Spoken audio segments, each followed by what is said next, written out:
बाद नेक्स्ट है संकुलन गुणांक या पूर्णांक नियम। क्या होता है ये? वास्तविक समस्थानिक द्रव्यमान एक पूर्ण संख्या नहीं होती है। सबसे पहले एक बात जानिए, जो वास्तविक समस्थानिक द्रव्यमान है वो एक पूर्ण संख्या नहीं होती है, जबकि द्रव्यमान संख्या तो एक पूर्ण संख्या है। इन दोनों के अंतर को कहते हैं संकुलन गुणांक। किस किस के अंतर को? समस्थानिक की द्रव्यमान संख्या और द्रव्यमान संख्या, इन दोनों के अंतर को कहते हैं संकुलन गुणांक। और इसका फॉर्मूला होता है संकुलन गुणांक बराबर वास्तविक समस्थानिक द्रव्यमान माइनस द्रव्यमान संख्या बटे द्रव्यमान संख्या इंटू 1 2 3 4, या फिर इसको कह सकते हैं 10 की पावर 4। ठीक है, इसका मल्टीपल। ये फॉर्मूला आता है संकुलन गुणांक निकालने का फॉर्मूला। ये संकुलन गुणांक का मान ऋणात्मक, धनात्मक या 0 हो सकता है। अब इसके बाद जो कार्बन परमाणु के वास्तविक समस्थानिक द्रव्यमान एवं वास्तविक समस्थानिक द्रव्यमान एवं द्रव्यमान संख्या दोनों ही समान होते हैं, तो इसके लिए कार्बन के लिए अगर संकुलन गुणांक निकालें तो क्या आता है? 0, शून्य होगा।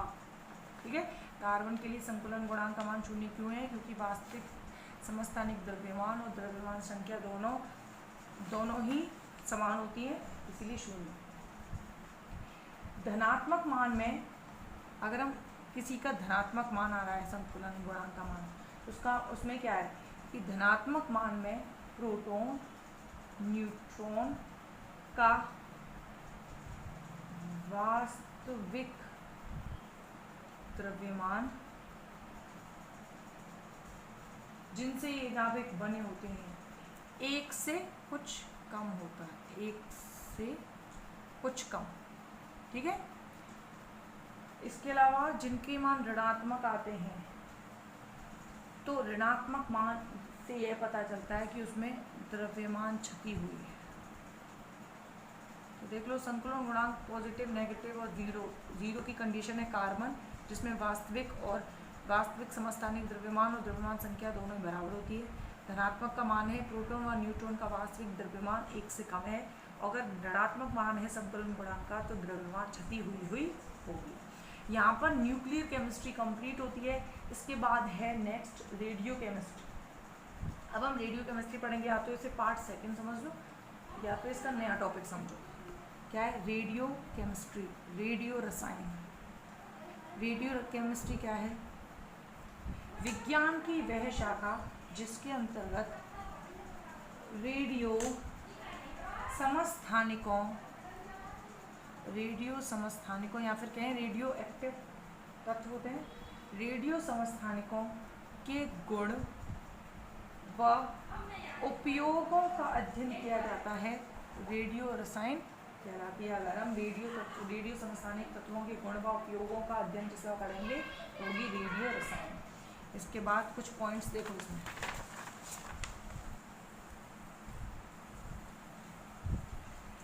अगर हम अस्थायी नाभिकों की बात करें, अस्थायी नाभिक स्थायी में बदलेंगे, तो अस्थायी नाभिक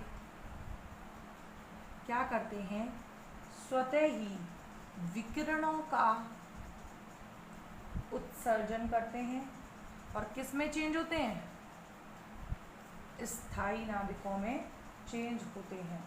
तो हम कहेंगे जो अस्थायी नाभिक है वह विकिरणों का उत्सर्जन करके स्थायी नाभिक में बदलने की प्रवृत्ति रखते हैं, और इसी पूरी प्रोसेस को कहते हैं रेडियो एक्टिव विघटन। क्या कहते हैं? रेडियो एक्टिव विघटन। और इसके इस गुण को कहते हैं रेडियो एक्टिवता। इस विघटन अभिक्रिया में कौन भाग ले रहे हैं? नाभिक भाग लेते हैं। दोबारा, अस्थायी नाभिक से स्थायी नाभिक में बदलने के दौरान विकिरणों का उत्सर्जन होता है।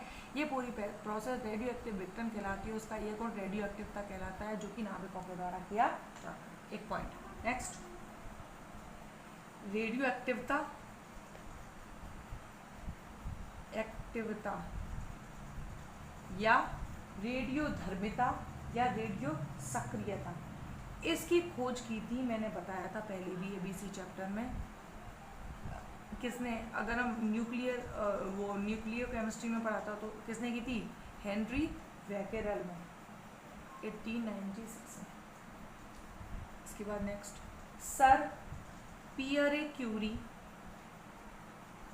व मैडम क्यूरी, ये दो साइंटिस्ट थे, दोनों ने 1898 में इस क्षेत्र में काफ़ी उल्लेखनीय कार्य किए थे और इसीलिए 1902 में इनको नोबेल पुरस्कार मिला था। इनको क्यूरी दंपति कहते हैं, सर और मैडम दोनों को कहते हैं क्यूरी दंपति। इनको 1902 में नोबेल पुरस्कार मिला था। किस लिए? रेडियो एक्टिव तत्व, एक रेडियो एक्टिव तत्व है रेडियम, रेडियो एक्टिव तत्व रेडियम के शुद्ध लवण बनाए थे। भौतिक विज्ञान के क्षेत्र में रेडियम के शुद्ध लवण बनाए गए थे, इसीलिए इन्हें नोबेल पुरस्कार से सम्मानित किया। इसके बाद सन 1911 में मैडम क्यूरी ने रेडियम व पोलोनियम की खोज की थी और इसके लिए मैडम क्यूरी को फिर से 1911 में नोबेल पुरस्कार दिया। बस थोड़ा इंट्रोडक्शन है उनका। नेक्स्ट देखो, जो रेडियो एक्टिव होते हैं, ये देखो मैं एरो लगा देती हूँ, ये रेडियो एक्टिविटा है, ये 2 टाइप्स की होती है। फर्स्ट होती है नेचुरल और दूसरी आर्टिफिशियल, 2 प्रोसेस। तो अब हम सबसे पहले इसके बारे में आप सुनते, ये थोड़ा जो डिफिकल्ट पोर्शन है आप सुनते चलो। प्राकृतिक क्या होते हैं? जब वातावरण में किसी भारी अस्थायी नाभिक का क्या होता है? नेचुरल।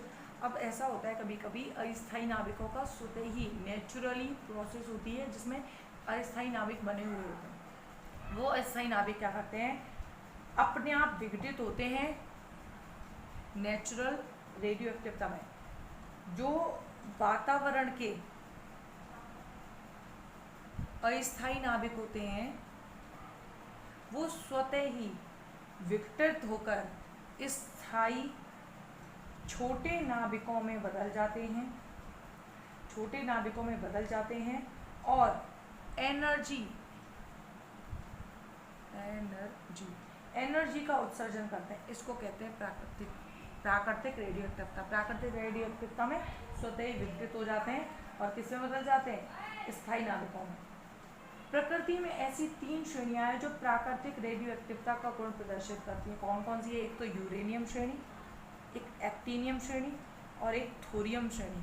ये 3 श्रेणियां हैं जिसमें नेचुरल रेडियो एक्टिविटी पाई जाती है, जो स्वतः ही विघटित होते हैं और स्थायित्व प्राप्त करते हैं। इसके बाद है कृत्रिम रेडियो एक्टिविटी, वो होती है जिसमें नाभिकों को जबरदस्ती, मतलब स्वतः नहीं टूटेंगे, टूटने का गुण रखेंगे, ठीक है। तो कृत्रिम स्वतः नहीं टूटेंगे, स्वतः टूटना तो नेचुरल प्रोसेस हो जाएगी। कुछ ऐसे तत्व होते हैं, ऐसे रेडियो एक्टिव तत्व होते हैं जो मानव द्वारा बनाए गए हैं और वो अस्थायी होते हैं और बाद में टूटकर स्थायित्व प्राप्त करते हैं। तो कुछ आर्टिफिशियल काम है। तो ऐसी ही रेडियो एक्टिविटी क्या कहलाती है? कृत्रिम रेडियो एक्टिविटी कहलाती है। कृत्रिम तरीके से बनाए गए नए कृत्रिम विधि द्वारा बनाए गए नए तत्वों के निर्माण को क्या कहते हैं? कृत्रिम तत्वांतरण, मतलब तत्वों में चेंज कर दिया, कृत्रिम तत्वों में। जब हम कृत्रिम तत्वांतरण करते हैं मतलब नए तत्व बनाते हैं। देखो, एक नेचुरल प्रोसेस है जिसमें अस्थायी स्थायी में टूट जाते हैं, वो बात करता हूँ। अब क्या होता है? कृत्रिम रूप से हम नए नए तत्वों को बनाते हैं, तो उन तत्वों में जरूरी थोड़ी ऐसा भी अस्थायी बनाए। कृत्रिम रूप से ऐसा भी हो सकता है कुछ स्थायी बने, ठीक है। तो कृत्रिम तत्वांतरण में स्थायी भी बनते हैं और अस्थायी दोनों प्रकार के तत्व बनाए जाते हैं। जो स्थायी है वो तो स्थायी है, जो अस्थायी है फिर से विघटन करते हैं और स्थायी नाभिकों में बदल जाते हैं। ठीक है, जो अस्थायी होते हैं वो फिर से कणों का उत्सर्जन, कण उत्सर्जन कौन कौन से, beta, positron, electron, gamma, alpha सब बता दिए। तो इस प्रकार से कुछ कणों का उत्सर्जन करते हैं और किसमें बदल जाते हैं, स्थायी नाभिकों में बदल जाते हैं और अस्थायित्वता को कम करते हैं। जैसे आगे देखते हैं एग्जाम्पल्स। रेडियो एक्टिवता क्या होती है, अस्थायी नाभिक स्थायी नाभिक में बदलते हैं और कणों का उत्सर्जन करते हैं। बस अब एग्जाम्पल देखते हैं। देखो क्या है, जब एक है एल्यूमिनियम, हमने क्या किया, एल्यूमिनियम पर अल्फा कणों की बौछार की, तो अल्फा कण निकलने का मतलब क्या था, 2He4, तो हमने इसी 2He4 को ऐड किया। जैसे ही अल्फा कणों में की बौछार की तो इसमें 2 की वृद्धि, इसमें 4 की वृद्धि होगी, तो क्या बनेगा 15। 15 किसका होता है, फास्फोरस, 30, इस दौरान 10। इसका मतलब क्या है, प्रोटॉनों की संख्या अर्थात परमाणु की संख्या में वृद्धि हुई है, मतलब प्रोटॉनों की संख्या वृद्धि हुई है। प्रोटॉन का याद रखना है कि इसमें न्यूट्रॉनों को निकाल दिया गया। ठीक है, तो ये न्यूट्रॉन निकले, क्यों, क्योंकि जिससे धनावेश बढ़ सके। मेन तौर पर हुआ क्या है, यहाँ पर न्यूट्रॉन निकलने का मतलब है क्या है कि जब हम प्रोटॉन में से अगर एक इलेक्ट्रॉन बीटा कण निकाल दे, तो बीटा कण निकलेगा, प्रोटॉन मतलब न्यूक्लियस में से बीटा कण निकलेगा, तो बीटा कण निकलते ही प्रोटॉन की संख्या में वृद्धि होगी। क्यों, क्योंकि ऋणावेश निकल गए। हमने देखो,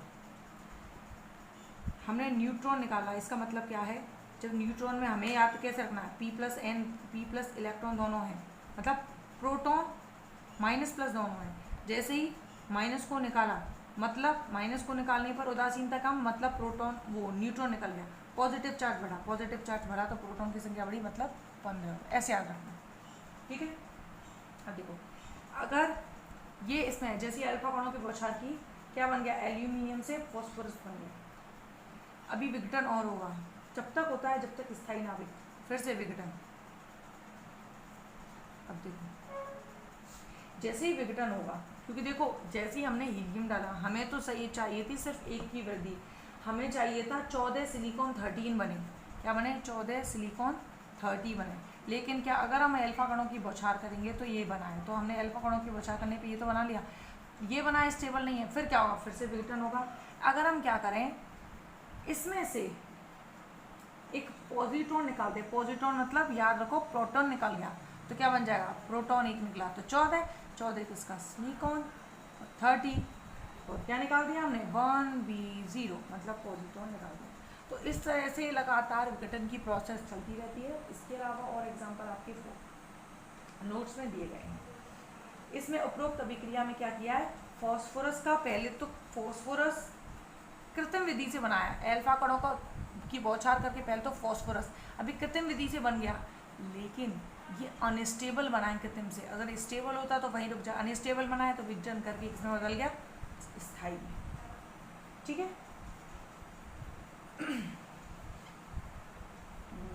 ठीक है, यहाँ पे एग्जाम्पल, एक एग्जाम्पल समझा दिया। एक और एग्जाम्पल है नाइट्रोजन का कठिन समस्थानिक, वो आपको समझ में इजीली आ जाएगा। अब देखो नेक्स्ट, अगर हम कृत्रिम और प्राकृतिक में अंतर देखें तो देखो क्या होता है।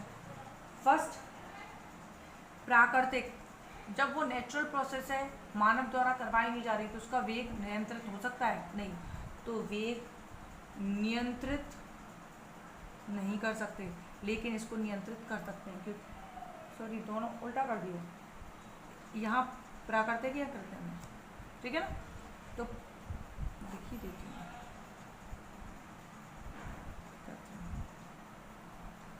वेग नियंत्रित नहीं नियंत्रित, ठीक है। प्राकृतिक में क्या होता है, केवल भारी तत्व टूट के हल्के भारी तत्व होंगे वो जाके टूटेंगे, और स्थायी तत्व तो केवल भारी तत्वों में ही होती है, लेकिन ये हल्के में पाई जाती है, ठीक है। इसमें बीटा कणों के साथ साथ अल्फा कणों का उत्सर्जन होता है, क्या बीटा कणों के साथ साथ अल्फा कणों का उत्सर्जन भी होता है, लेकिन देखो हमने इसमें अल्फा कणों का उत्सर्जन, देखो इसमें क्या होगा, इसमें उत्सर्जन नहीं हुआ, इसमें डाले गए हैं। देखो इसमें बीटा के साथ साथ पॉजिट्रॉन 1 + 1 p 0, पॉजिट्रॉन व पॉजिटिव एंड नेगेटिव दोनों प्रकार के मेसोन का भी उत्सर्जन होता है। तो ये कुछ अंतर हो गया दोनों में, ठीक है। अब मैंने रेडियो एक्टिवता आपको पढ़ा दी, जिसमें प्राकृतिक और कृत्रिम रेडियो एक्टिवता पढ़ाई थी, और दोनों के अंतर और दोनों के एग्जाम्पल पता लगे। अब देखो नेक्स्ट, अब है रेडियो एक्टिव विघटन श्रेणी। अब ये रेडियो एक्टिव विघटन श्रेणी कौन सी है, इसे हम पढ़ेंगे नेक्स्ट लेक्चर वीडियो।